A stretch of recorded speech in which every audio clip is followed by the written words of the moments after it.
I am the true vine, and my Father is the gardener. He lovingly tends to every branch in me. If a branch doesn't bear fruit, he lovingly cuts it off. But every branch that bears fruit, he prunes with care, so it can grow even more and bear even more fruit. You are already clean because of the words I've spoken to you. I want you to remain in me, just as I remain in you. Think about it. No branch can bear fruit on its own. It must remain connected to the vine. And you cannot bear fruit unless you remain in me. I am the vine. You are the branches. If you remain in me and I in you, then you will bear much fruit.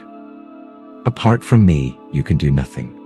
If you don't remain in me, you're like a branch that gets discarded and it withers. Such branches are gathered up, thrown into the fire, and burned. But here's the amazing thing.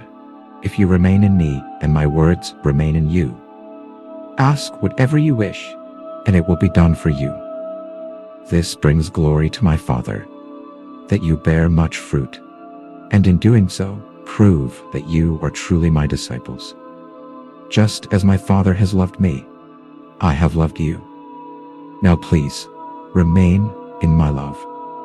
If you keep my commands, you will remain in my love, just as I have kept my Father's commands and remained in his love. I have told you all this so that my joy may be in you, and your joy will be made full and complete. I'm giving you one command. Love each other, just as I have loved you. There is no greater love than this, to lay down your life for your friends. You are my friends if you do what I command you. I no longer call you servants, because a servant doesn't know what his master is doing. I now call you friends, because everything I've learned from my Father, I've made known to you. You didn't choose me, I chose you. I appointed you to go and bear lasting fruit, so that whatever you ask in my name, the Father will give you. This is my command. Love one another. If the world hates you, remember that it hated me first. If you belong to the world, it would love you as one of its own. But you don't belong to the world. I have chosen you out of the world, and that's why the world hates you. Remember what I told you. A servant is not greater than his master. If they persecuted me, they will persecute you too. If they obeyed my teaching, they will obey yours also. But they will treat you this way because of me, because they don't know the one who sent me. If I hadn't come and spoken to them, they would not be guilty of sin. But now they have no excuse for their sin. Whoever hates me also hates my Father. If I had not done the works among them that no one else did, they wouldn't be guilty of sin.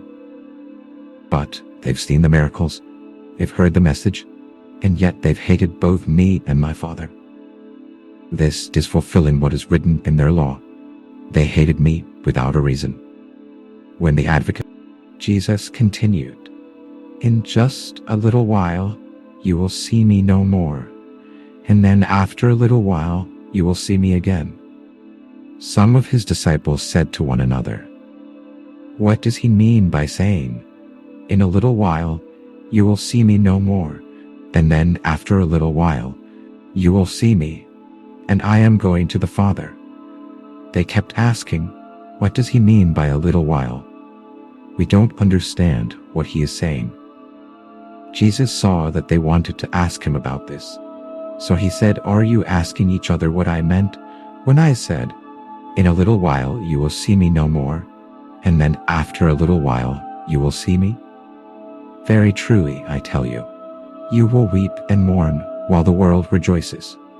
You will grieve, but your grief will turn to joy. A woman giving birth to a child experiences pain because her time has come.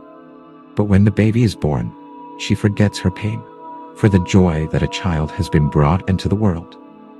So it is with you. Now is your time of grief, but I will see you again, and you will rejoice, and no one will take away your joy. In that day, you will not ask me anything. Very truly I tell you, my Father will give you whatever you ask in my name. Until now, you have not asked for anything in my name. Ask, and you will receive, and your joy will be complete. Though I have been speaking figuratively, the time is coming when I will no longer use this kind of language, but will speak plainly about my Father. In that day, you will ask in my name. I am not saying that I will ask the Father on your behalf. No, the Father himself loves you, because you have loved me and have believed that I came from God. I came from the Father and entered the world. Now I am leaving the world and going back to the Father. Then Jesus' disciples said, Now you are speaking clearly and without figures of speech. Now we understand that you know all things, and that you don't need anyone to question you. This makes us believe that you came from God. Do you now believe? Jesus replied. A time is coming, and in fact has already come, when you will be scattered, each to your own home. You will leave me all alone. Yet I am not alone, for my Father is with me. I have told you all of this so that in me you may have peace. In this world, you will face trouble.